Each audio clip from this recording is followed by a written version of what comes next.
J'ai matché avec Kevin, un mec super beau sur une appli de rencontre. Mais quand je dis beau, pas beau sans plus. Vraiment incroyable. Style surfeur, bronzé, musclé, cheveux un peu longs, tout ce que j'aime. Dites-vous, après des heures passées sur l'application, c'est littéralement le seul profil que j'ai liké. Donc quand j'ai vu qu'il m'avait liké aussi, j'étais toute contente. J'espérais qu'il m'envoie un message après notre match, mais évidemment il l'a pas fait. Ça aurait été trop facile. J'ai pas l'habitude de faire le premier pas habituellement, mais je sais pas ce qui m'a pris. Je lui ai écrit. Je voulais pas passer à côté, j'avais vraiment eu un coup de cœur physique pour lui. Par contre, fallait que je me démarque, j'étais sûrement loin d'être la seule à lui écrire. Je lui ai dit, j'aimerais bien apprendre le surf, tu donnerais pas des cours par hasard? 30 secondes après, j'avais une réponse de sa part. Normalement non, mais pour toi je peux faire un compromis. Je lui ai dit, ah sympa ça, que me vaut cet honneur? Il m'a dit, tu risquerais de te noyer si je te laisse en faire seule. Je lui ai dit, t'es inquiet qu'il m'arrive quelque chose? Il m'a dit, ce qui m'inquiète surtout, c'est qu'un autre garçon vienne te sauver. Je lui ai dit, ah monsieur est jaloux. Il m'a dit, non t'inquiète, juste un peu possessif quand quelqu'un me plaît. Je lui ai dit, et moi je te plais? Il m'a dit, bah à toi de voir. Si je te dis que jamais je laisserai un autre mec que moi t'apprendre le surf, ça répond à ta question? Et on a continué à flirter comme ça toute la nuit. La conversation était tellement fluide. J'adorais lui parler, j'avais pas envie que ça s'arrête. C'était exactement pour ça que j'avais téléchargé cette application, pour ressentir ce que je ressentais en parlant avec lui, les papillons dans le ventre. Après ça, on a échangé nos numéros de téléphone et on a continué à échanger par message pendant un mois. Entre temps, bien sûr, j'avais désinstallé l'application. J'avais Dieu que pour lui. On était sur un gros coup de cœur, aussi bien mentalement que physiquement au final. Mais au bout d'un mois à se parler non-stop, on ne s'était encore jamais vu en vrai. Et ça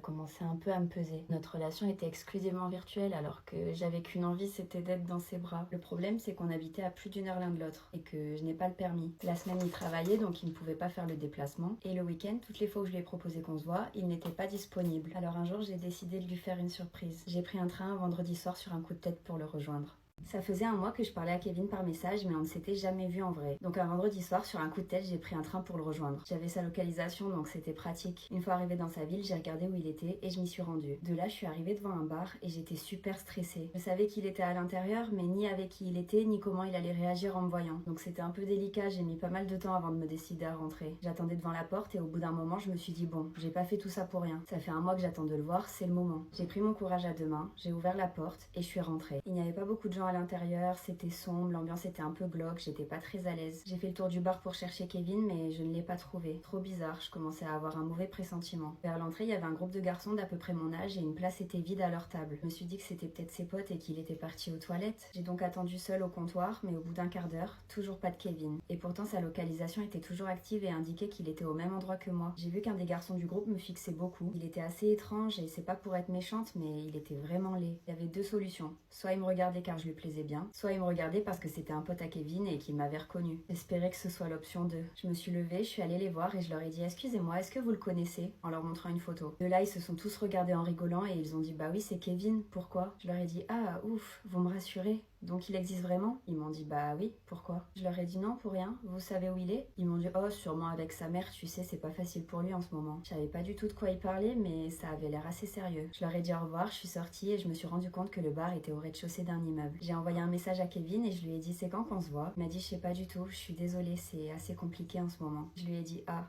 Tu fais quoi là? Il m'a dit je suis chez mes parents, j'ai quelques problèmes familiaux à gérer. Je lui ai dit ah d'accord, j'espère que ça va s'arranger. Il m'a dit oui moi aussi, t'inquiète pas, dès que tout ira mieux je ferai le déplacement pour venir te voir. À ce moment-là j'ai compris que j'étais venue pour rien et que c'était le mauvais moment. Alors je lui ai pas dit que j'étais là et j'ai repris un train pour rentrer chez moi. Est-ce que vous trouvez ça normal de parler tous les jours par message avec un mec pendant 6 mois et de ne jamais l'avoir vu en vrai? Eh bien c'est ce qui m'est arrivé avec Kevin. Mais en vrai le pauvre c'était pas de sa faute, sa maman était très malade. Donc tous les week-ends il passait son temps auprès d'elle. Je commençais vraiment à m'impatienter mais je pouvais rien dire en vrai. C'était normal. La famille et la santé avant tout. Donc j'ai laissé couler quelques temps. Mais au bout d'un moment, c'est devenu vraiment trop compliqué à gérer, alors j'ai décidé de tout stopper. Je lui ai envoyé un message en lui disant écoute, je t'aime beaucoup, je suis très attachée à toi, mais je pense qu'il vaut mieux qu'on arrête de se parler. Je souffre trop du fait de ne pas te voir. Dans ces conditions, ça ne pourra jamais aller plus loin entre nous. Je crois que ça lui a fait un électrochoc. Il m'a répondu non, je suis pas d'accord. On n'arrête rien. Si t'es d'accord, je viens te voir ce week-end. Et bah purée, enfin, j'avais tellement attendu ce moment. Quelques jours sont passés, le week-end est arrivé et il a pris la route pour venir me rejoindre. J'étais tellement stressée et heureuse à la fois. Je lui avais donné rendez-vous à midi sur une petite place où il y avait plusieurs terrasses et restaurants sympas. J'avais trop hâte de me retrouver en tête-à-tête avec lui. Mais à midi, une voiture est arrivée sur la place et j'ai reconnu ses potes, ceux que j'avais vus au bar. Je me suis dit trop bizarre, qu'est-ce qu'ils font là? Ça pouvait pas être un hasard. Ils sont sortis de la voiture et pas de Kevin. Je leur ai dit je comprends pas. Il est où? Ils m'ont dit bon, tu veux pas qu'on aille s'asseoir quelque part, faut qu'on te dise un truc. J'ai commencé à paniquer, je leur ai dit qu'est-ce qui se passe, il lui est arrivé quelque chose, c'est grave. Le mec super laid qui m'avait fixé au bar, m'a coupé la parole et m'a dit « C'est moi, Kevin ». Je lui ai dit « Oui, si tu veux, c'est vrai que vous vous ressemblez de ouf, j'ai failli vous confondre ». Il m'a dit « Non, mais tu comprends pas, c'est à moi que tu parles par message depuis 6 mois. »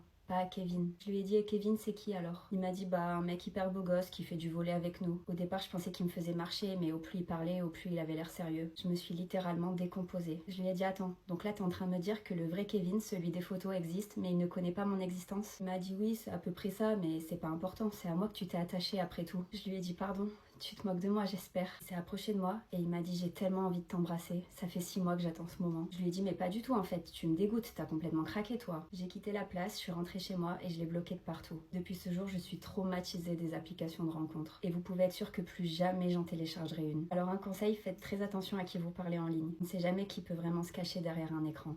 J'ai téléchargé une application de rencontre il y a quelques semaines pour trouver l'amour. Clairement, j'en avais marre d'être seule, donc je me suis dit pourquoi pas essayer, j'ai rien à perdre après tout. J'ai créé mon profil, j'ai ajouté une description un peu sympa, quelques photos, et j'ai commencé à swiper. Le problème, c'est que je suis hyper compliquée en termes de garçons. Donc je faisais défiler les profils, mais j'aimais personne. Vraiment personne. J'exagère même pas, j'ai passé 1 heure sur l'application et j'ai liké aucun profil. 0. Franchement, j'ai été dégoûtée, je m'attendais pas à ça. Moi, j'étais pleine d'ambition, je pensais que j'aurais l'embarras du choix et que je matcherais avec au moins une petite dizaine de garçons. Je sais pas, tu parles. J'ai rangé mon téléphone dans mon sac et je suis sortie retrouver des copines pour boire un verre. On s'est un peu raconté nos vies et évidemment est arrivée la fameuse question « Alors les amours ?» Je leur ai dit bah justement en parlant d'amour j'ai téléchargé une application de rencontre tout à l'heure mais je suis tellement déçue que je pense déjà à la supprimer. Elles m'ont dit « Oh arrête de faire la difficile, je suis sûre que t'abuses, c'est impossible qu'ils soient tous moches. » Je leur ai dit « Ah mais si, je vous assure, c'est terrible, il y en a pas un qui sort du lot. » Évidemment elles se sont moquées de moi, elles me croyaient pas. Donc je leur ai dit « Bah attendez, je vous montre, vous allez voir par vous-même. » J'ai pris mon téléphone, j'ai ouvert l'application et là, non mais s'il vous plaît, j'ai cru qu'on me faisait une blague. Un mec absolument canon est apparu sur mon écran. Non seulement il n'avait rien à voir avec les autres mecs de l'application, mais il avait rien à voir non plus avec les mecs que j'avais l'habitude de croiser dans la rue. J'avais rarement vu un garçon aussi beau. Mes copines ont explosé de rire et elles m'ont dit tu te fous de nous en fait, c'est ça? Je me suis mise à rire et je leur ai dit je vous promets qu'on ne m'a proposé aucun mec comme celui-ci avant, c'est vraiment le hasard. Elles m'ont dit bon allez like, t'attends quoi? Je l'ai liké sans trop y croire. Je pouvais pas lui écrire tant qu'il me likait pas en retour. Et franchement il y avait peu de chances que ce soit le cas, il devait recevoir tellement de demandes. Enfin bref, le soir je suis rentrée chez moi et juste avant de me coucher j'ai fait un petit tour sur l'application pour voir si j'avais matché avec le fameux beau gosse. Mais malheureusement non. Pas de nouvelles. Donc j'ai fait défiler quelques profils en espérant tomber sur d'autres exceptions, mais au bout d'une demi-heure, j'en avais toujours pas liké un seul. Je me suis dit bon c'est bon, j'en ai marre de perdre mon temps, ça sert à rien, je supprime. Et pile à cet instant, j'ai reçu une notification. Vous avez un match. Et j'avais liké qu'un seul profil, Kevin, le beau gosse. Pour me dire au revoir, mon crush m'a fait un check et le lendemain, il n'est pas venu au lycée, sans me donner aucune nouvelle. Je lui ai envoyé un message pour savoir comment il allait et il m'a pas répondu. J'ai essayé de l'appeler et il m'a pas répondu non plus. Moi qui pensais que tout s'était bien passé pendant notre date, je commençais fortement à douter du fait qu'il ait ressenti la même chose que moi. C'était trop bizarre. J'en ai parlé à ma copine Anissa en espérant qu'elle me rassure, mais elle a fait tout le contraire. Elle m'a dit tu sais, je veux pas te faire de peine, mais là y a pas de doute, tu lui plais pas. Je lui ai dit t'es sûre? Alors pourquoi il m'a invité à aller boire un verre avec lui hier soir? Elle m'a dit peut-être parce que tu lui faisais pitié à force de lui tourner autour. Je lui ai dit mais il a passé son temps à me taquiner, à me draguer et à se rapprocher de moi. Elle m'a dit bah je sais pas, il a peut-être vu un truc chez toi qui l'a repoussé, ton bouton sur le front là par exemple. Je lui ai dit sérieux, tu penses que c'est à cause de ça? Elle m'a dit c'est possible, à sa place ça aurait grave pu me refroidir. Mais peut-être que je me trompe, hein, ça peut être plein d'autres trucs. Je lui ai dit quoi d'autre? Elle m'a dit ouh, la liste est longue, ton double menton quand tu souris, ton sourcil droit qui est plus haut que le gauche, tes dents du bas qui sont pas très droites, les poils bruns que t'as sur les bras, tes cuisses qui se touchent quand tu marches. Je lui ai dit c'est bon, stop, j'ai compris. Elle m'a dit ça va, t'énerve pas, j'essaie de t'aider là. Je me suis mise à pleurer et je lui ai dit de m'aider, t'es sûre? À part me donner des complexes et me faire perdre confiance en moi, tu fais pas grand chose pourtant. Elle m'a dit t'es trop susceptible, je t'aide juste à comprendre pourquoi ton crush t'a ghosté au bout d'un date. Tu te rends bien compte que t'as un problème, moi perso ça m'est jamais arrivé. Je lui ai dit tant mieux pour toi, t'as de la chance. À ce moment-là, mon téléphone a sonné. C'était un message de Valentin, mon crush, me disant salut, désolée de pas t'avoir contacté plus tôt. J'ai adoré notre date d'hier soir. Ça te dit qu'on remette ça ce week-end? L'année dernière, j'étais en seconde et un nouveau garçon est arrivé dans mon lycée. Il était blond aux yeux verts, grand, musclé. Malheureusement, il n'était pas dans ma classe, donc j'avais pas de prétexte ou d'occasion pour lui parler. Mais à chaque récréation, je l'apercevais dans la cour et c'était plus fort que moi, je faisais que le fixer. Je le trouvais tellement beau, je voulais à tout prix attirer son attention. Alors tous les matins, je me mettais en bombe et je faisais des tours de cour avec ma copine Anissa. On passait de tous les côtés, devant lui, derrière lui. J'espérais qu'il me remarque et qu'il me rende mes regards, mais il y avait rien à faire. J'étais totalement inexistante pour lui. Puis un jour, je suis tombée malade et je suis pas venue au lycée pendant une semaine. La semaine suivante, quand je suis revenue en cours, je l'ai croisé dans les couloirs, il m'a souri et il m'a dit ça va. va. C'était la première fois qu'il m'adressait la parole, j'étais hyper gênée. Je lui ai dit qui? Moi? Il m'a dit bah oui, t'étais passé où la semaine dernière? Je lui ai dit t'as remarqué mon absence? Il m'a dit oui, je t'ai cherché, tu m'as manqué. Il m'a fait un clin d'œil et il est parti. Je suis restée bouche bée, choquée, tout ce que vous voulez. Surtout qu'après ça, il a commencé à me parler un petit peu plus chaque jour, il me taquinait à chaque fois qu'on se croisait. Et puis un jour, il m'a proposé qu'on aille boire un verre en sortant des cours. J'ai accepté et on a passé un super moment. On a passé 1 heure à se raconter nos vies, à rigoler, à se draguer un peu. Il m'a raccompagnée à pied jusqu'à chez moi et pendant le trajet, on se rapprochait de plus en plus. On était un peu tactiles, nos mains s'effleuraient. À ce moment-là, je me suis dit ok, c'est sûr, il va m'embrasser pour me dire au revoir, je le sens. En tout cas, tout était réuni pour que ce soit le cas et j'en mourais d'envie. Sauf qu'au moment de me dire au revoir, il m'a checké. Il m'a checké. Genre comme ça. Je vais pas vous mentir, j'étais dégoûtée, je comprenais pas. Je le prenais un peu comme une humiliation. Avant de me faire trop de films, je préférais attendre de voir le comportement qu'il aurait avec moi le lendemain. Sauf que le lendemain, il est pas venu au lycée.